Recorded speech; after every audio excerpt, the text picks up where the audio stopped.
सप्त धातु क्या है? यह जो हमारा शरीर है ये पंच महाभूतों से बना हुआ है, लेकिन सवाल है कि ये कैसे तैयार होता है। जब हम भोजन करते हैं तो वह पेट में जाकर पचता है और फिर 7 चरणों से होकर गुजरता है।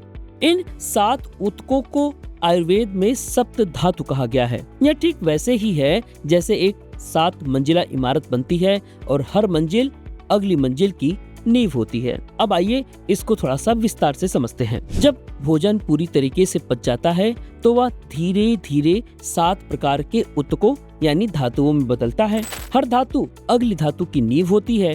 अब इन 7 प्रकार के धातुओं को हम इस प्रकार से समझ लेते हैं। पहला है रस धातु, जिसे हम प्लाज्मा भी कहते हैं। भोजन पचने के बाद जो पहला द्रव बनता है उसे रस कहते हैं। यह पूरे शरीर को पोषण देता है। इसे इस इमारत का नींव कहा जाता है। दूसरा है रक्त धातु।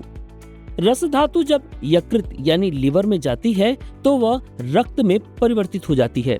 इसका मुख्य काम है ऑक्सीजन को शरीर में हर हिस्से तक पहुंचाना और यही इसकी पहली मंजिल होती है। तीसरा है मांस धातु। जैसे हमारे शरीर की मांसपेशियां, रक्त से शरीर में मांसपेशियां बनती हैं। यह शरीर को आकार और शक्ति देती है। चौथा है मेद धातु। हमारे शरीर में जो वसा और फेट होता है इसे ही हम मेद धातु कहते हैं। मांस से वसा बनती है। यह जोड़ों में स्नेहक यानी ल्यूब्रिकेंट की तरह काम करती है और ऊर्जा का भंडार भी है।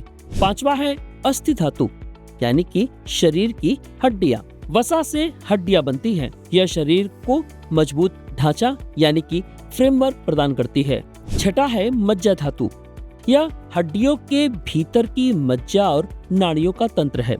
यह हमारे शरीर का संचार तंत्र यानी कि कम्युनिकेशन सिस्टम है। और सातवां है शुक्र धातु। ये प्रजनन ऊतकों के समान होता है। यह सबसे शुद्ध और शक्तिशाली धातु है जो सभी धातुओं के अंत में बनती है। इसमें नई जीवन शक्ति उत्पन्न करने की क्षमता होती है।